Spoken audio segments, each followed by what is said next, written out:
Welcome back, everyone. So today is gonna be like a little vlog update, I guess. I honestly, this past weekend was our car show. I was trying to vlog that day and I was not able to because it was just a very hectic day. And it was great hectic, like parking all the cars, helping everybody out. It was cool. We weren't a part of the judging. There was other judges. It was a lot of fun. I wish on the next show we'll definitely do a vlog. But today's video is really just to talk about the builds, where we're at in the shop. RJ selling the jet ski. I didn't make the last video that we had. Someone come by. 45 hundo right now. Probably. It's crazy. I'll throw a clip in it of it running right now or something like that. Yeah, so this video is really just to talk about the build. There it is. Look at that.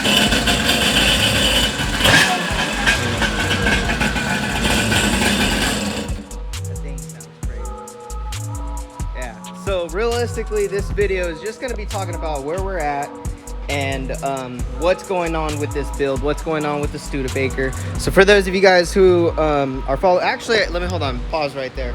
The last time you guys watched anything, it was probably, I think it had to do with, I forgot what we were working on the last video. And it was the Cutlass. We finished the Cutlass got bagged. But then as we were working on it, we noticed some things. We noticed that the convertible top wasn't working properly, so we said, hey, we could work on that. He brought it back. We worked on that. We worked on the carburetor, or RJ worked on the carburetor. We worked on figuring out why the convertible top wasn't working. It'll go down, but it wouldn't come back up.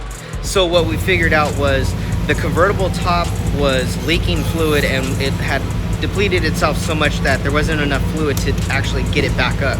So we refilled it, and after that waited a day and checked to notice, and come to find out it was leaking again. So after I figured that out, I said, okay, we got to order a new one.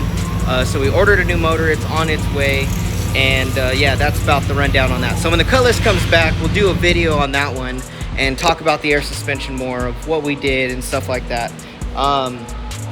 So for the 62 Impala, pretty much we got into doing, the air suspension and the trunk setup and the sound system. But as we were into that, we got asked to do the doors.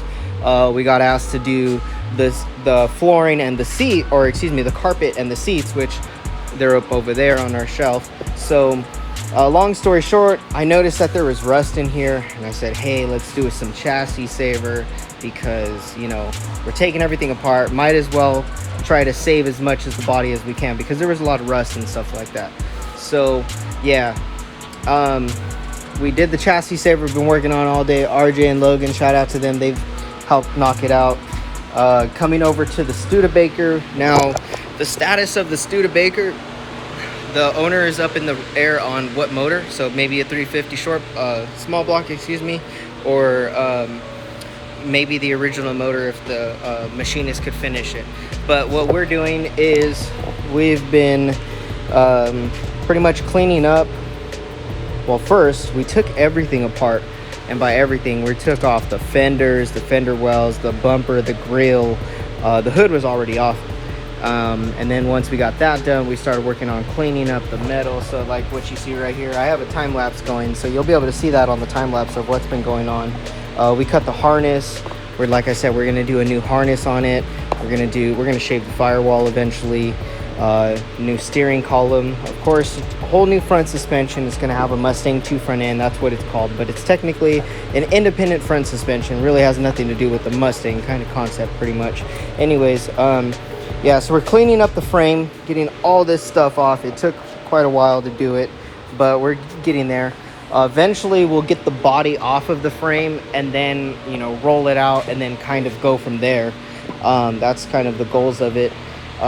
Next step after this paint dries on the chassis saver, what we're going to be doing is starting the custom stereo in the glove box. So pretty much we're going to keep the original stereo but add an aftermarket one in technically that glove box area.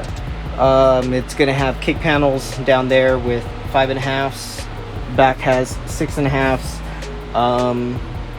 Yeah, so other than that, it's going to get red carpet to match the doors, because like on the last video I was talking about, it's kind of like burgundy-ish.